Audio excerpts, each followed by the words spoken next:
Ang video ito ay para doon sa mga kasower natin na gustong matutong manahin ng sofa cover. So ayan nga, sinusukatan ko na kasi ididiretso ko na yung pagtabas sa tela. Ang reason kasi dyan, kung gagamit pa ako ng papel ay doble trabaho lang. So kaya diniretso ko na ang pagtabas sa tela. Kung nakita nyo kanina, pinost ko yung mga perdible. Kasi instead of pin, perdible na lang. Yung pin kasi natatanggal yun. So yung perdible much better. So ayan. Mas maganda nga ganyan ang pagkuha ng sukat kasi lapat pa. At mas lalong maganda rin sana kung diretso mo na tatahiin yung tinabas na cover. Mas maganda yung lapat talaga. Yan kasi sa tela ko lang kinuha, tinabas. Tapos iuwi ko na lang, pagtatahiin na lang. Ang hirap kaya kumuha ng sukat ng sofa. Kaya doon sa mga gustong matuto, much better kung didiretso nyo na sa tela yung pagkuha ng sukat. Huwag na sa papel. Okay, so yan ay tapos na ako sa maliit na sofa sa table. Ayan, pangatlo na. Ayan.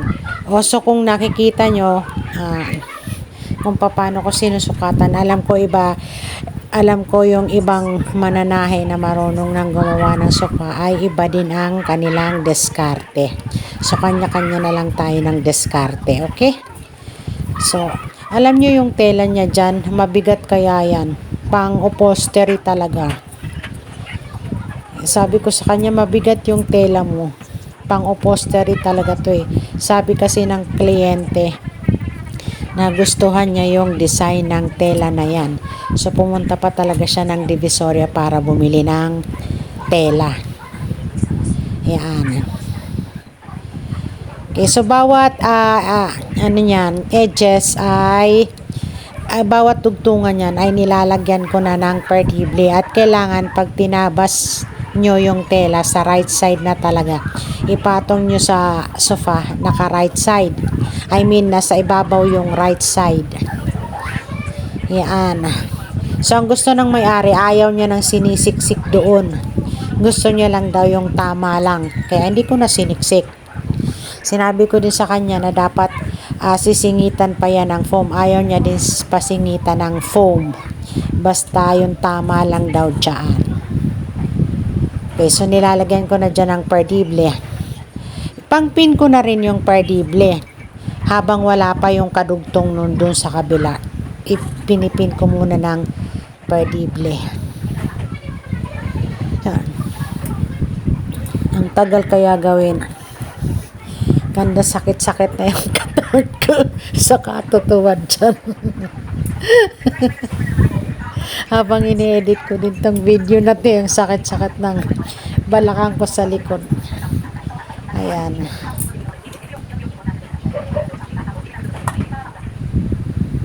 Nakita nyo yung pet, ang laki. So dapat din kunin nyo yung ayan sa arm na yan, yung may korte. Ayan yung pang ibaba na yung ginukuhaan ko ng sukat.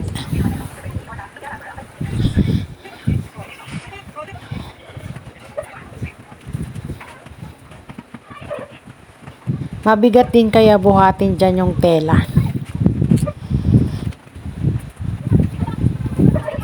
Napamura yata ako ng labor ko eh. 2.8 lang yung sinabi ko. Kala ko mahal na yung 2.8. Mura lang pala. Swerte ng kliyente ko. Mura lang yung labor na nasabi ko. Next time hindi na. Ang laki-laki ng likod ko dyan. Ayan, nilalagyan ko na din siya ng perdible ha. Yan. So dahil nga makapal yung tela na yan, ang gagawin ko muna dyan ay i-agingan ko muna bago ko sila pagdugtong-dugtongin. Kasi kung halimbawa aging ko na magkakadugtong na yan, makapal na yung tela, baka maputulan na ako ng karayom.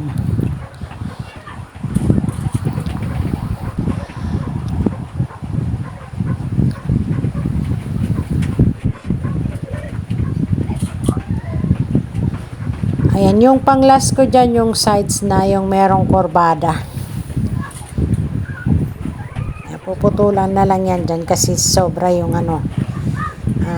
sobra ng konti yung nagupit. Tapos, bawat dyan kanto, yan, nilalagyan ko yan dyan ng pikete. Yung mga edges. Ayan, yan na yung magiging last dyan. May ginawa akong pattern dun para sa korbada na yun. Ayun. Yun. Yan. Sige, tuwad, Marisa. Yan, tuwad.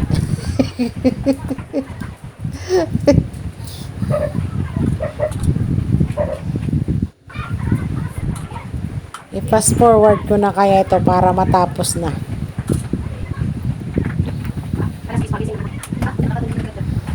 Ayan, nilalagyan ko na din dyan isa-isa ng pardible. Para hindi siya maalis pag inuwi ko sa bahay. At hindi ko rin tinapos yung paglagay ko ng pardible doon lang sa may mga korbada, yung dire-diretso. Dito sa ibaba hindi na.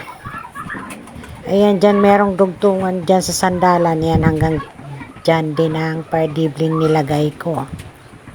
Pagtapos ko ng pardiblihin yan, tatanggalin ko na. Tapos, sa bahay na lang tahiin.